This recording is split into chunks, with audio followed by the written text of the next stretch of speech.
Okay, guys, it's ready to go. I'm going to mute myself now, but I'll still be here in the background. Great. All right. Thanks, Ross. That's nice. So we've got, yeah, perfect. So we had 100 people registered for today's session. Okay. So it looks like we're a fifth of the way now, which is good.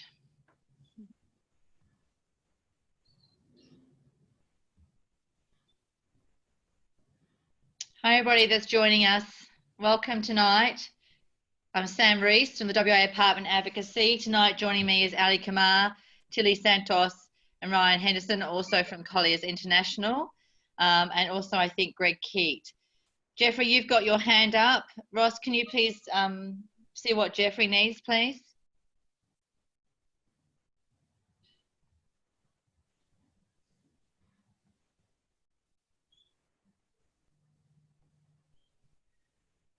All right, 35 attendees so far. Let's give it a few more minutes. That's the beauty about these dial-in sessions, isn't it? The only thing is that we had to provide you with virtual champagne. I'm not enjoying this virtual champagne. I did say to Ali, darling, can't we do this in Colliers International on that fabulous 26th floor of yours? And look what a beautiful day it would have been as well. I could have had a glass of champagne. It would have all been good, but he said no. We're very mindful of the social distancing. Hopefully by next month, we hope that the WA state will be in a position where we can invite everyone to our offices and have an event here rather than having online webinars. But hopefully that's what we're hoping for. Yes, yes, we have been very blessed. All right, Jeffrey, I see your hand up and I can see you're unmuted. Yeah, I'm fine now, so I'll take my hand off. Okay, thanks, Jeffrey. Welcome. All right, so Ross, we're close to 40. Huh? No, I'm just telling Ross to mute Jeffrey, please, because that's fine. Thank you. Yeah. Cool. But anyway, we are very blessed, and I am feeling for our Melbourne colleagues because I have a lot of gorgeous people in Melbourne that I love, and it's certainly it's a bit shocking hearing some of the news coming out of that state, but I'm sure that we're going to find they're going to go into lockdown again very soon, and it's a good lesson for the rest of us not to actually maybe be too liberal at this moment in time. So maybe, Ali, considering what's happening in the East Coast, you were wise to call it a virtual event today, and hopefully by the time AFL goes back, we can meet and have a drink. If you recall, we did have an event planned in our office in March or early April, and we had to cancel it. It was March. We want to have the same episode, so we said to err at the side of caution. This time we'll do a webinar online, and as I said, next time, hoping that we'll be back to normal, but it looks like it'll take a bit of time. Yeah. So I'm sorry, I just got an email coming from Stephen Kowalski asking for the link to join us. So I'm just going to action that. So what did you do today, this beautiful day? Did you guys get outside? Because wasn't it just a gorgeous day? I tell you, it was one of my favorite winter days, I have to say so far, because it was a bit wet and wild last week. Did you guys get out of the office? Yes, we did. And it was very nice. Is the city up and running? Are things back open again? They are. Yeah, pretty much back to normal here in the city, I think. Feels like normal again, for sure. Yeah, I came into the city a couple of weeks ago and saw people on the street, and it felt like I had not seen them for such a long time. It was hilarious, right? It was like long lost friends who'd only been by that stage 8 weeks. But it is, when you love that city, you do miss. We're still not in the city, but we probably will return next week. So I hear some are still not back. Mirvac won't be back for a wee while. So yeah, so we'll have to just wait and see. But it's good to hear that things are open mostly. Ryan, did you get out today? I got out a couple of times, and it was very refreshing to have a non-windy, non-wet day, I have to say. So yeah, it was beautiful. And I think we're going to be blessed tomorrow with some nice weather as well. So yeah, which is good. I went and saw my daughter play soccer. Sorry guys, we're just going to give it a couple more minutes. I went and saw my daughter play soccer on Sunday, and it didn't actually just rain. It actually did like wind force. And I was so wet. Like I had a rain jacket on, but my feet were squelching and the girls were still on the field playing. And I was like, please do not give me too many of these. That was a bit about COVID.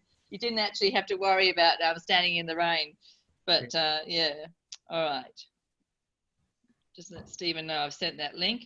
All right, well, Ali, I think we will get started because it's 5:07, and I'm conscious of the fact that we would like to be nice and prim and proper with our timing, and that way then people aren't necessarily hanging around. So I will just introduce everybody again if I can. So good evening everybody, and welcome to our session tonight, Introduction to Building Maintenance Plans.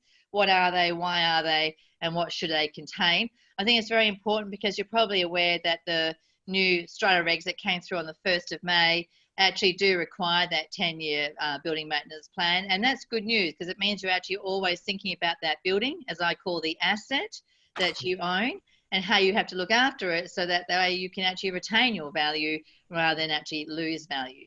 So tonight I've got Ali Kamar, who's from Colliers International, and also joining us from Colliers International is Tilly Santos and Ryan Henderson, and also Greg Keat from Alliance FM, who actually is on my working group for the education kit and a building inspector himself, and he's seen lots of things, and I really appreciate the way he brings his knowledge to the table. So without any further ado, we are going to be using, please, if you look at the bottom of your screen, you can see the chat section or the Q&A section. Please, if you have any questions to ask, bring that up. And that way then I can monitor those questions and kind of like interject them as I see fit as we hear from our speakers tonight. And also we will be recording this session. So if you have to leave early, please don't worry, because we will have that on the website, and I will send that link to everybody so that you actually can click in and see what's going on. So I would like to mention that I've got a few of our sponsors tonight, and I cannot do what I do without our sponsors. And I'm very pleased to say that mid-April, I was concerned that maybe I would actually be doing it on a smell of an oily rag next year. But true to the form of my sponsors and their loyalty, the majority, in fact, only about 2 have come back on. And so Colliers International obviously is one. So is Pete, Department of Communities, Canning Council, Mark Atkinson from Atkinson Legal, B Strata, Carbon EMT. So we're very grateful to those sponsors and for helping us spread the education that we do. So Ali, I'm going to hand over to you and let you get started with the rest of the session. Thank you. Thank you very much, and everyone welcome. I think we've got around 40 participants now, which is a good number. So I'll start. Look, today's session is about the 10-year maintenance plan. As you all know, with the new Strata Titles Act, there is now a requirement to do a 10-year maintenance plan and create a reserve fund. Colliers International, because we have departments which are startup, we have building management, we have facilities management, and residential management. I think we are suited that we have that expertise. So we said it's time to sit with everyone, explain to them that how can you not, what are the requirements for a 10-year maintenance plan?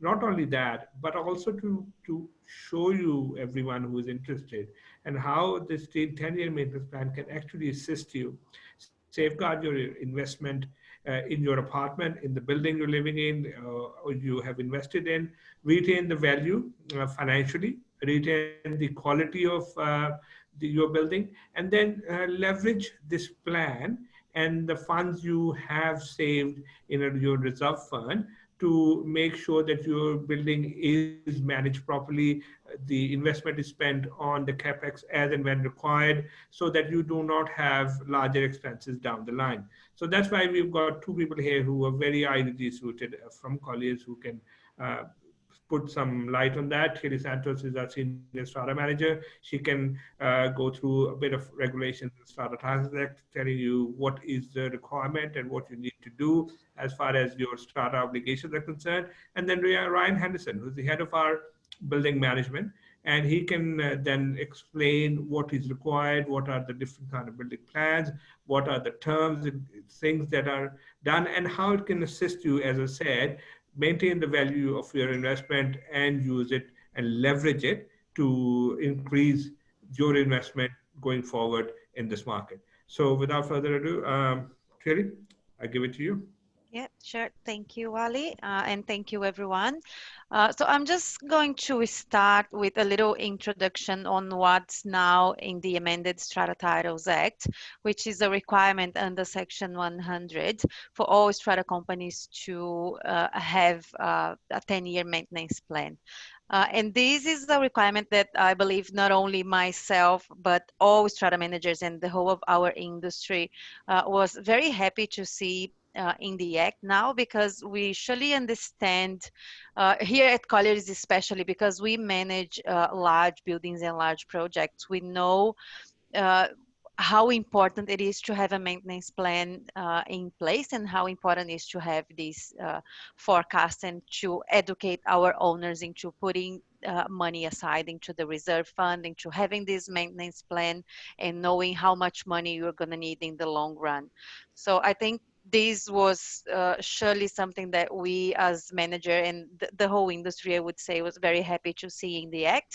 So like I said, I just put a snipping there of the Act to just to give you a bit of context on what Section 100 brings, and that's that a designated strata company must now have a 10-year maintenance plan that sets out the common property and the personal property of the strata company, the cost of maintenance, repair, renewal, and replacement of those assets, and that plan needs to be reviewed once in 5 years. And then as directed by the regulations that give us much more detail on how to execute that plan, what that plan needs to contain, and how that can be used as a positive, other than just another aspect of compliance to strata owners and to strata council, but as a positive outcome that now is backed by the Strata Titles Act for the strata companies to be better managed. So I'll just hand it over to Ryan, and he's going to get us started on what these plans are, how we do them, and what is the importance. And we'll keep bringing anything that comes back to Strata and the requirements for reserve fund. I'll keep joining Ryan in talking to you through that. Great. Ali, please, could I ask, I've just sent you a message. Greg keeps having trouble getting on. Would you please get Ross to have a quick chat with him? Sorry to do this via the system in terms of the event. My apologies. But Tilly, you're right. And I think, you know, we are seeing situations happen in the marketplace, and it's happening in the marketplace where there is defects in buildings because people are not doing the proper inspections, right? So prevention is better than a cure, and Ali knows that is my mantra. So at the moment, you know, I'm very pleased we're actually taking a proactive stance and actually saying if we do all of these steps, we should be minimizing, and if we start to see a problem, then that gives us an opportunity to actually address it earlier on rather than when it becomes crucial. And I think that's all we want, right? We all want to stay living in our easy breezy apartments and enjoying life without any headaches. That's for sure. Absolutely. Yeah, and it's definitely very good, Sam, to have this backed up by a legislation now. So we have something to stand on. That means it's compulsory, people. Okay? That's that right. means you have to, all right? No matter what the strata manager tells you, you have to. Okay, it has to be done. That's End of exactly story. right. Okay, please don't misinterpret me in any way, shape, or form. It has to be done. And that's every strata, not just apartments. All right, Ryan, please go ahead. Over to you, Ryan. Excellent. Okay, thank you, Tilly. Thank you, Sam, Ali, and welcome to everyone online. Look, I'm just going to start with a couple of sections of the definition and just start there to explain a couple of things, and I'll put them in sort of question format. Why are these required? It's anticipated to require maintenance, repair, renewal, or replacement, other than of a routine nature. So you'll also find differing terminology used. Sometimes you'll hear it described as a 10-year maintenance plan, a 10-year reserve fund, a capital plan. Yes, it's new.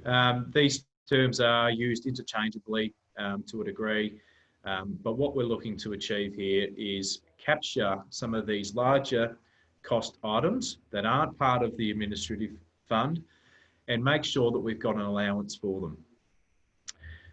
Who does this apply to? Any strata company for a scheme with 10 or more lots. So all of the buildings that a lot of the people online are dealing with, yes, they are absolutely required. I'll go to the next slide. Why is it important? I think we've touched on, Ali touched on it, Sam touched on it. Retaining value, yes. Keeping owners and prospective buyers informed about the risks associated with their building. We've seen and all heard anecdotal stories about the past where a person buys an apartment only to find that a special levy needs to be raised to fix lifts that are broken down, and there's no money sitting in a reserve fund. They've got a special levy required, thousands of dollars, because these items now aren't small. These are huge commercial size investments. So they're the traps, they're the pitfalls.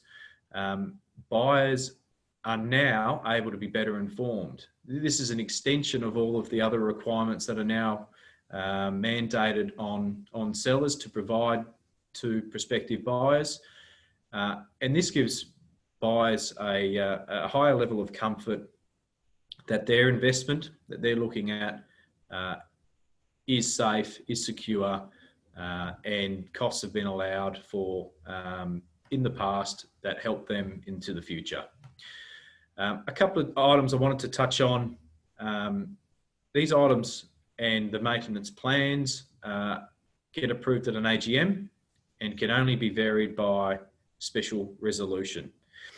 My last point I've got on this slide is an allocation versus actual expenditure. So there's, do not confuse doing the maintenance plan.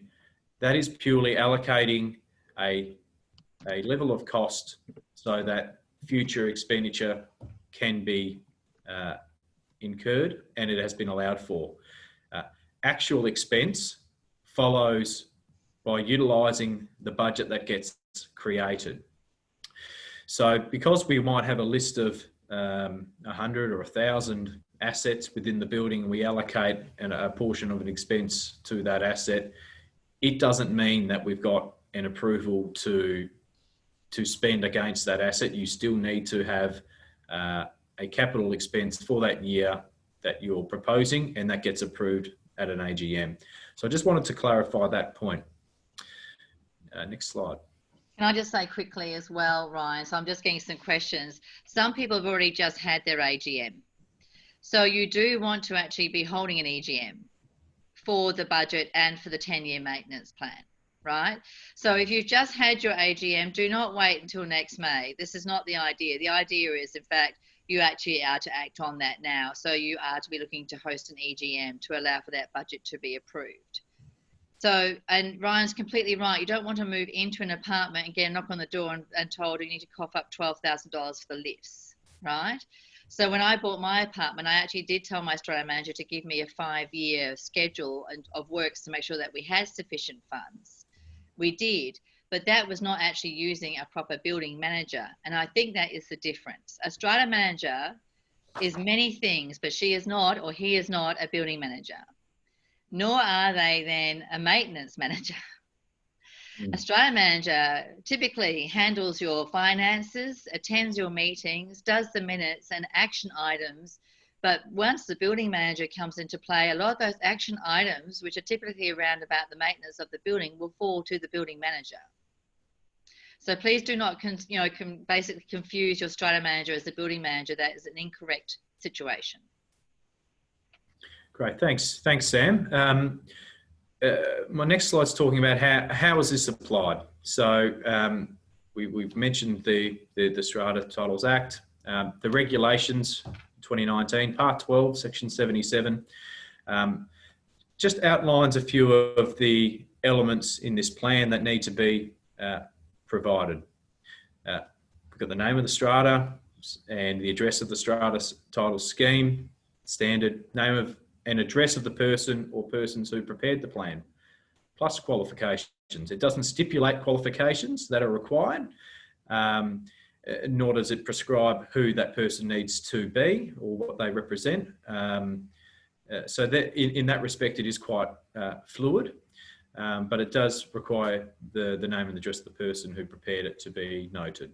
Period of the plan, list of the items, and I've just put in brackets, they're common property and personal property. So if the strata owns landscaping equipment, then that also needs to be considered and factored in.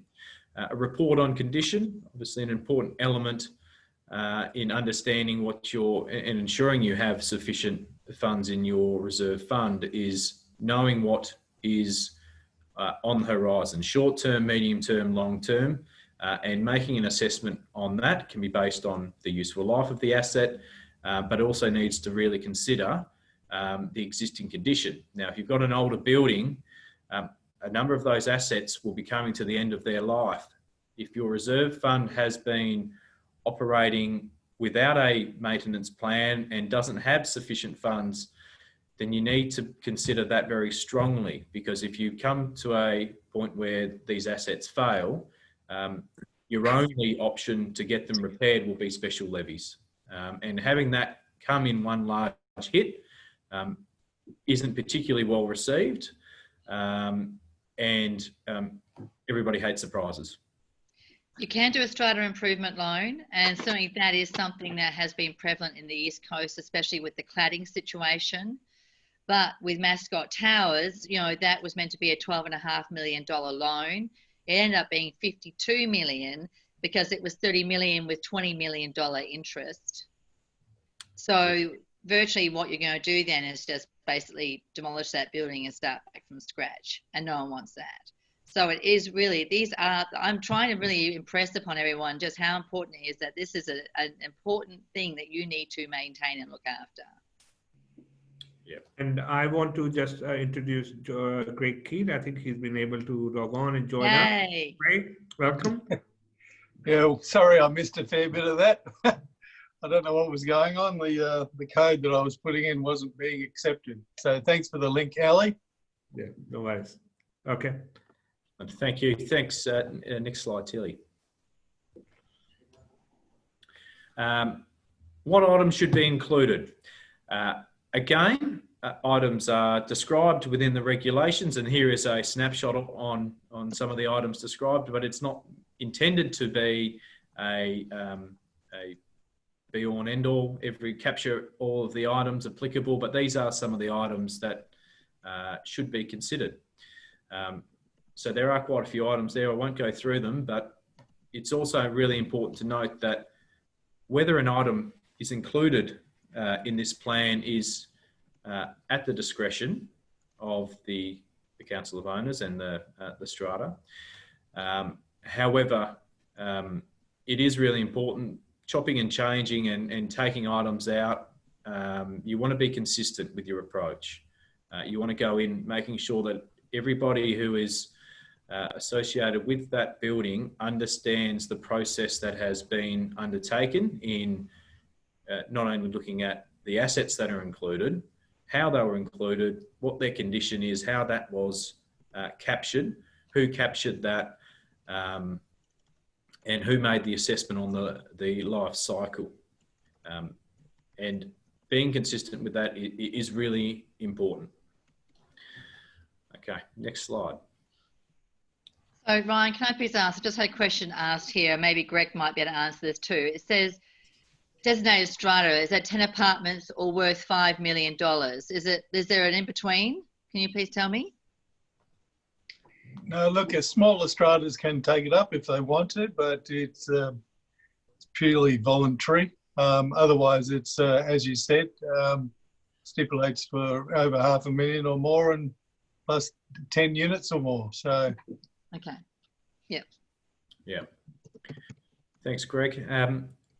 Practical challenges. I want to spend a little bit of time on this because we've kind of gone through what's going to be in this plan, but the really important side is how we actually deliver this plan. The first point I've got is who completes this plan? Who's the best person to complete it? I know Sam touched on this isn't your strata manager. and I'd certainly second that view. You can utilise your building manager. You could look externally. You could go to a quantity surveyor. You could go to a contractor base and have your contractors provide a lot of this information. You could go to an engineering group, a structural engineer, mechanical engineer, and have them collate a asset plan and strategy on the condition. It's not prescribed, and each strata will have its own challenges from a cost associated with completing the plan. At Colliers, we have completed a number of these plans for buildings that we manage. We've utilised our platforms where we have tracked all of our assets and monitor all of those assets. And we use this information to develop then a position on the condition of the asset and a forecast for its useful life. So we're in a position to provide that level of information. But also by no means are we structural engineers, mechanical engineers. So the option to find more specialists to provide greater detail or is at the disposal of the strata company as well. A lot of the time companies are restricted based on not wanting to spend a lot of money, but wanting to gather that information as cost effectively as possible. Ryan, can I interject there? Because there's been a couple of questions. Listen, under the new strata regs, and I'm sure Tilly can confirm this, the Council of Owners are held more accountable than ever before for making decisions. And what came out of the previous session that we held with Mark Atkinson was that you do not want, as a council of owner person, to be the one that then actually puts forward a recommendation that then might actually make the situation worse and you get sued. It's as simple as that. So I do not endorse the council of owner making any decision of that nature. Listen, we have started down the pathway in my apartment building of putting together all the documents that came with the building, so to speak, right? Everything, all the maintenance plans that go with everything, the fire, everything, right? Now, that's a technical data. This is technical data. This is people who specialise in this field of industry, and it's very difficult for the layman to actually understand what it means and what needs to be done. Okay, and that is why you do want to actually have someone who is competent. I also want to reinforce that they have to be experienced in apartments. Okay, so whoever you get on board, a quantity surveyor, because they're good with cracks, right? Anybody that you get on board, building manager, you know, they have to be experienced in apartments. You cannot bring somebody on who does house and land, or you cannot bring somebody on who's done commercial. And that's because of waterproofing and all kinds of elements that go with that, right?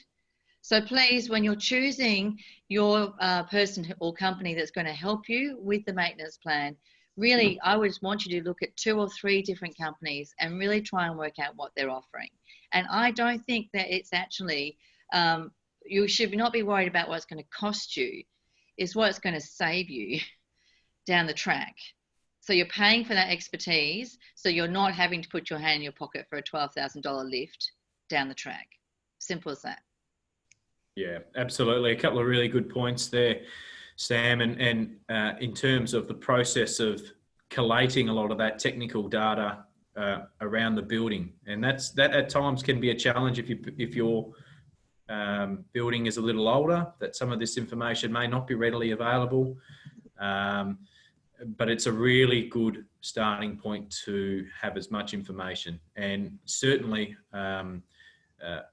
we view the production of these 10-year plans as incredibly valuable information. Oh, really? Yeah. We should be grateful that we're doing this, because then we're not going to see the same situation as we see in the East. We should be grateful. This is not an encumbrance. This is actually a relief. Because I think a lot of people out there have not been thinking like this, and now they have to, and that's because it's important. So I'm glad for it, really. It's the right thing. Excellent. My third point down there is how often should the plan be updated? It references 5 years within the requirements. However, from my perspective, as more information is gathered on a building, this should be reviewed. Waiting 5 years and utilising the information that was right at the time, that's a long period of time. A lot of things can change. A lot of items that you may not have considered, or there may be major repairs, not replacements, just repairs that would be required to give an asset longer life cycle. If you don't consider those early, you run the risk of it failing earlier.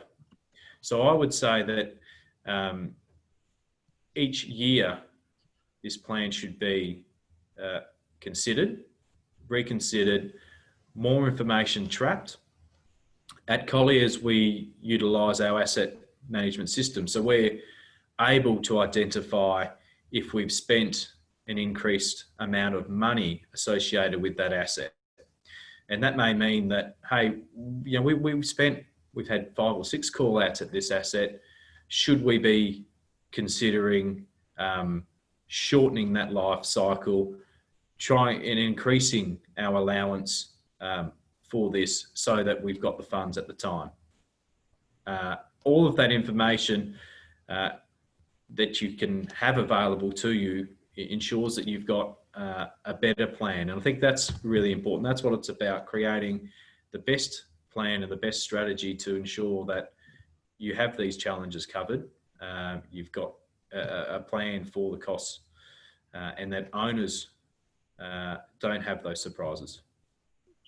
I agree. Greg, do you want to speak to something to that? Oh, sorry, Tilly, I didn't mean to cut you off. That's all right. That's okay. Sorry, Sam. I was just going to, just to complement what Brian was saying about the review. The maintenance plan itself, there's a requirement that it needs to be reviewed every 5 years. However, for the strata company and for the council of owners, our advice is that it needs to be reviewed every year, because every year when you do your budget, before you make your allocations on your reserve funds, you need to know what your plan is telling you to do that year. So this is something that really the strata company and the council of owners, it's a document that you will have to work with it every year. So in preparation for your budget, you will have to be very across your maintenance plan and your capex to know how much you're going to put in your budget moving forward, because you will even though you have the maintenance plan, you will still need to every year make appropriate allocations on your reserve fund if you have anything to be done in the shorter term. So I think the other thing that this plan is going to do, and I know Greg's going to speak after me, is that it actually will make sure that you have to spend the money, because I hate it when strata managers, you know, sit down with the council of owners, they allocate the budget, and then when it gets closer, they kind of like get cold feet and they don't do it. Like the whole idea, especially if you have a building manager, is that they go and do the tenders, they write the tenders, they review the tenders, they make sure that what you actually are asking for is in the brief, so you actually get that delivered. You know, the number of times I've actually seen things have to be due post the work because it wasn't in the brief, you know, that's why you have those kinds of people on your team. Greg, to you. Yeah, hi. Ryan, actually kind of, you know, agree with you in regards to reviewing it every year. And I think it would all depend on the building. I think some stratas or people living on site, you know, might want to be a little bit more proactive in that regard. I do think that, you know, on buildings that are aging, you know, sometimes you can get a water ingress issue happening with concrete degradation, which, you know, most laypersons wouldn't be able to identify. And that could happen within the space of a few months, particularly over the winter period. So, you know, it's also probably proactive, you know, doing a bit of a yearly site inspection by somebody that probably knows a little bit about what they're looking at, or at least an owner that is, you know, reasonably, you know, sort of in tune with, you know, some of the things that the experts have said, for example, or pointed out to look out for. So I think that's really good if the stratas would actually keep a proactive approach on that regard. And of course, you know, preventative maintenance is always better than reactive maintenance. And of course, all of that, if the property is well maintained, the property is going to hold its value. And you know, even improvements can be made, you know, on aging buildings, which improves the value again. So, so we all know that the old adage is stitch in time saves nine. Well, the same thing applies to buildings. If you don't, you know, address a problem, you know, quickly, and it can get a bit out of control, and the finances will fly out the window because it's going to cost, you know, 5 to 10 times more to repair it. So, yeah, I do believe, you know, a good proactive approach is probably the best for most stratas. Hell yeah. Excellent. No, absolutely. Absolutely, and I think that's you know, that is the key. That is the key. You're wanting to capture as much information. You want it to be proactive. And I clearly touched on the reserve fund allocation and how that actually gets spent. So that obviously comes each year when you're looking at your assets and reviewing it. And there may be changes over time. You may look at you know, a decision that was made on a life cycle that you go, look, on reflection, this is degrading quicker than we'd thought. Let's review, and certainly coastal apartments can have that when you're closer to the water, the salt, these sort of items that can come through, and you're making an assessment on that at the time, and it can change. So I think that is really important.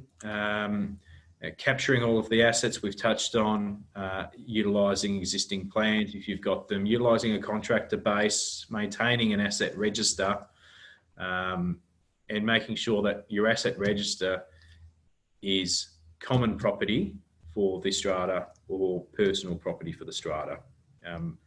That's also an area that can be slightly confusing, and talks to why Sam made the comment about making sure that you're getting the right people to put these plans in place. Yeah, you have to make sure that they are specialists in apartments. I cannot stress that enough. Can I add something? You know, I think, you know, sometimes the Council of Owners should be advised, or the owners should be advised that, you know, some private property should be included in it. People with balconies and things, you know, common property and private property quite often has a crossover, or a common fault, which needs to be addressed. So I think it's good to take in the whole building as well as the common areas, but you know, the Act basically, or the regulations, only require you to do the common property. But I think owners should seriously consider, particularly on ageing buildings, to look at some of the private areas as well. I've had a question come up in terms of, you know, the 10-year plan is going to cost money. Now, listen, when the actual building was completed, if it's a new build, there would have been an allocated budget done by the developer based on all the assets that were installed in the building. And that becomes the basis of your first year budget. Now, the reason why, you know, fees can jump from the first year to the second year is because the first year is obviously covered with a whole warranty process, right? But if you get a 3-year strata kind of forecast, which is what I'm advocating for, you will see years 2 and 3 have been calculated based on what they would anticipate being the maintenance of the situation. And they would have been looking at that for a longer term than just the 2 or 3 years. What we're doing now by this process with the strata regs is we actually are formalizing it. So yes, if you know that you need to raise X, Y, and Z each year, you do need to forecast forward, and you do need to say to yourselves, right, how are we actually going to do this? At what do we have to put up the, you know, the actual annual rate by percentage wise that's going to allow us to actually raise these funds. In my council of owners, we actually put a big bulk of our cash in a bank reserve fund, and that gives us some kind of interest, and we add that. I know other stratas that actually have done other things, such as bulk buy their power and make savings, which they can pass on to the strata. So there's a variety of things that you can do to actually supplement your income, other than just relying on, the strata money to basically cover it all, with everybody from the building paying, if that makes sense.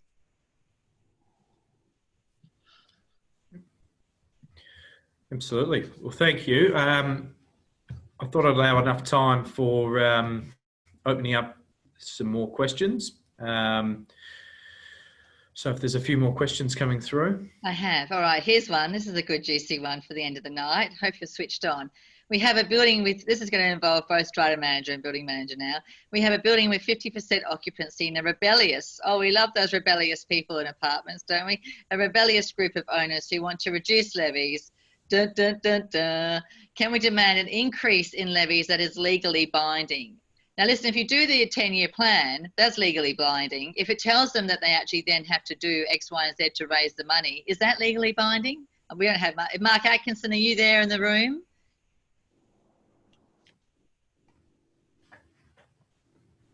So anyway, I'm sure Mark will make himself known if he's there. But what do you guys think? What do we do? Do we say, yes, you have to put the fees up? Is it legally binding? Well, if it's passed at an AGM, definitely is. Yes. But what if you have rebellious? What if you have rebellious people, Tilly, that won't support it and vote in favour of it? How do we get around that? Sam, it's a democracy. Whenever there's a rebellious group, you put that to a vote, and you have to consider what the majority wants. Yeah. Okay. Yeah. So there's no other way that I can see of dealing with it other than putting it to a vote. So you propose a budget based on what your maintenance plan is going to tell you, on what your council of owners believes is adequate. You put that to a vote. You put that to an AGM. You table the motions, and ultimately the majority will win. So I also say that if you feel that there's going to be a rebellious group, you can always call me. I can always come and sweet talk them before we actually look at the budget. I'm happy to do that.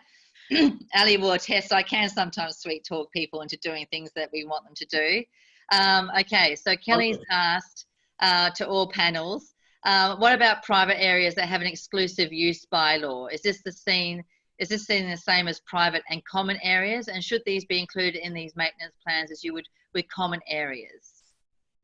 From my understanding, exclusive use areas must be included in the plan, but they don't have to be budgeted for. And generally, depending on the bylaws, the owners are responsible for those budgets anyway. Yep. Okay. Okay. Any other questions? I'd like to talk about the asset life cycle on the 10-year plans. A life cycle is very subjective, and as Ryan's pointed out before, it's subject to environmental conditions, being close to the ocean, dust, heat, all those sort of conditions. Also comes down to whether an item's been installed properly as well, or it might have been a cheap item and installed by the builder instead of a good quality item, or it might not have been maintained properly. A proper maintenance will increase the life of a lot of products. So it is subjective. So if you've got, let's say, paint, for example, it starts to deteriorate virtually the day after it's applied, but it has a life cycle of 5 to 10, maybe 15 years. And you've got, if you ask a nice consultant, they might specify a better program of paint or a better paint to apply to a building, particularly on a tall building, because if you're paying $500,000 just to have the paint, the building painted, and it's just an average paint, then you don't want to come by in 7 years' time. You might want to try and extend that out to 15 or 20 years. So you know, the life cycle is subjective. So as Ryan pointed out before, it's good to review it from time to time because some assets will die quicker than others and require replacing. And then others like roads and things like that, you know, may have a, 20-year life cycle on average, may last you 50 years. So it would be up to the council of owners and the person putting together the 10-year plan to sort of discuss those life cycles and reevaluate them all the time. Now, Greg, you also are doing like an asset plan and then a maintenance plan. Do you want to talk a bit more about that too? Yeah, I split my 10-year plan into two sections. One is more of a site condition asset list. So it'll list, the location, the condition that it's in, you write notes and things like that. Generally the maintenance frequency, those sort of things. And, you could capture a lot more assets. A 10-year plan, you could do the same on the 10-year plan, but I mirror that on the 10-year plan. It's just on the 10-year plan, you've just got a cost and a year, and you just amortize that over the period of the life cycle. So then you get your totals, and then you calculate your totals, and then it gives you a bit of a budget to work through. But I think in some buildings, it's going to be a bit of a shock to a lot of owners. I don't think they realise how much money you really need to put into a building to keep it in good order. Some owners are very proactive and they actually understand that, and they keep it under control, which actually saves them a lot of money. But then you've got a lot of owners that want to save money and they don't spend as much, and the property becomes a little bit in disrepair and it costs a lot more to repair. So it's a very much of a false economy.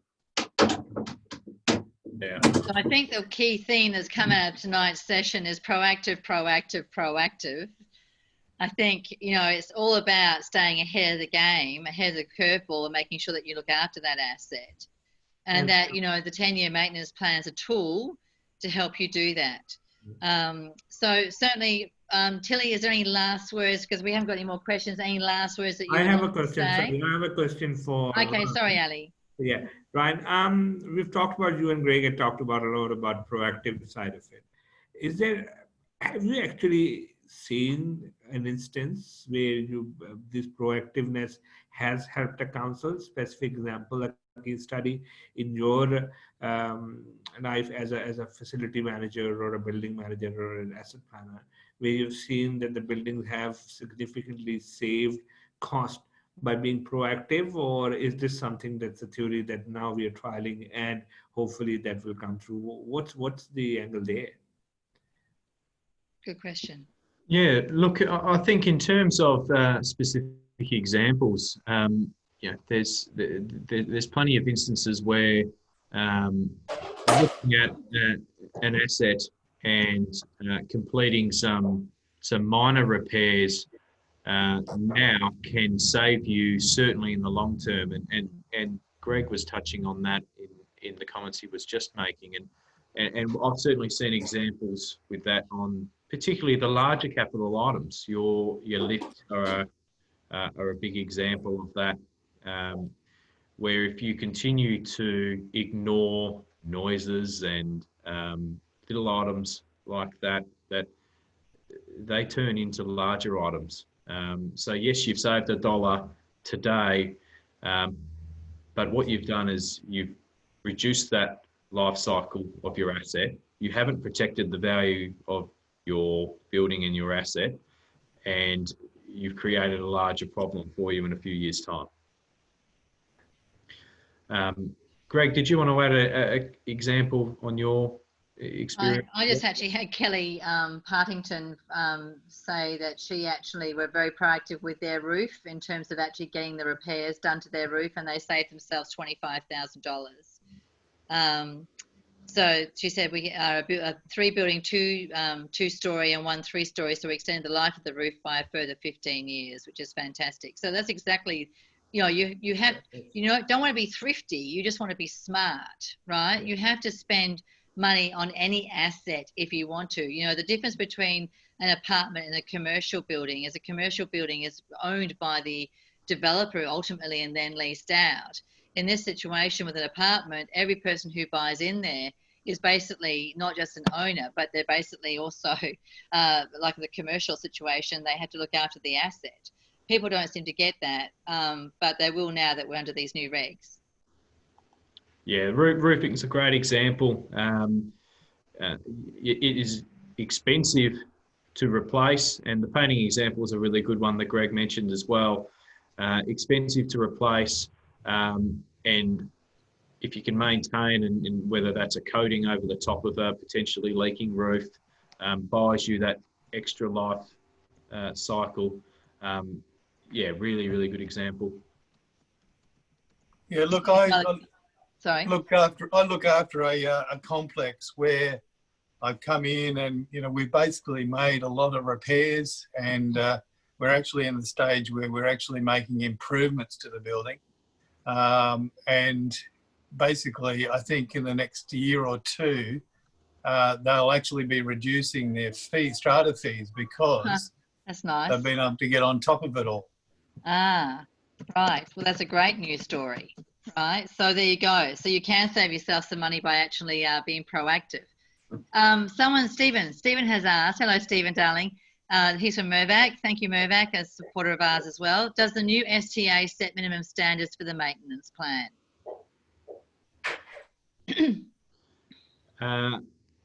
No. It is quite fluid in terms of how that gets assessed, and I think that's where one of the biggest challenges will be in terms of that openness allows it to be fluid, which can create a little bit of confusion, but also on the flip side can be a positive in allowing a little bit of flexibility for owners in terms of that application. So I think that will be an interesting one to watch in the next few years as these plans are becoming mainstream, and they're absolutely going to become mainstream. They're a requirement, as we've touched on.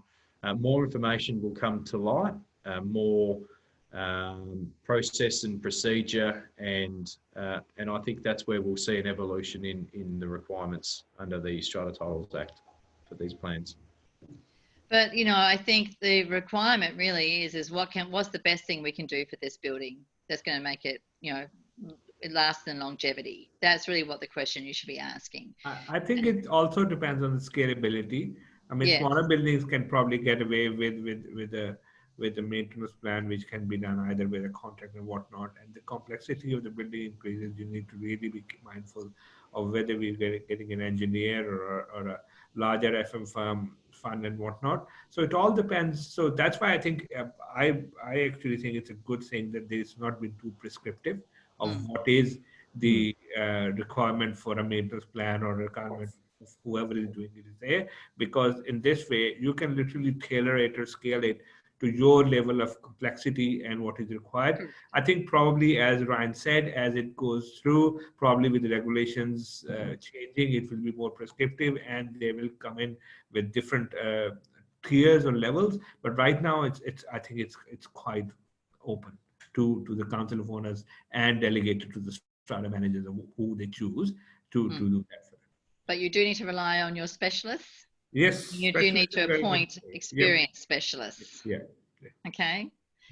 All right. Well, I think then we're just about shy of 6 o'clock, Ali, and we promised ourselves that we would keep it to the hour. Yeah. I would like to thank everybody who's joined us tonight. We had over 50 people logged in, which was awesome. And of course, we are going to record this and pop it onto the WA Apartment Advocacy website, and I will send that link to everybody as well once it's done. Please thank Tilly Santos from Colliers International for talking strata to us tonight and telling me all about democracy. I love it when a woman talks democracy to me. And I would also like to thank Ryan Henderson, who turned a very dull subject into something very interesting. because certainly building maintenance is not what I'd normally like to be watching at 6 o'clock on a Wednesday night or a Thursday night, but hence here I am, and so thank you, Ryan. Ali Kumar for hosting us. Once again, Colliers, you're very kind to us, and I'm very appreciative of that.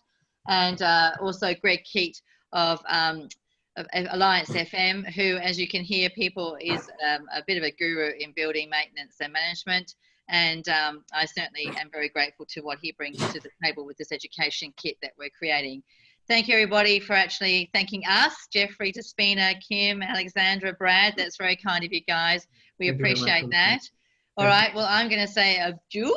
Thank you very much, everybody, for taking the time out tonight to share with us this. Please, people, get on top of this. Please, if your strata manager is not talking about it, start talking about it. And please, if you need to, refer them to this video so they understand what it's all about. All right, guys. Thanks very much. See you next time. Thanks, Sam. Bye. Bye-bye. Thanks, Ross.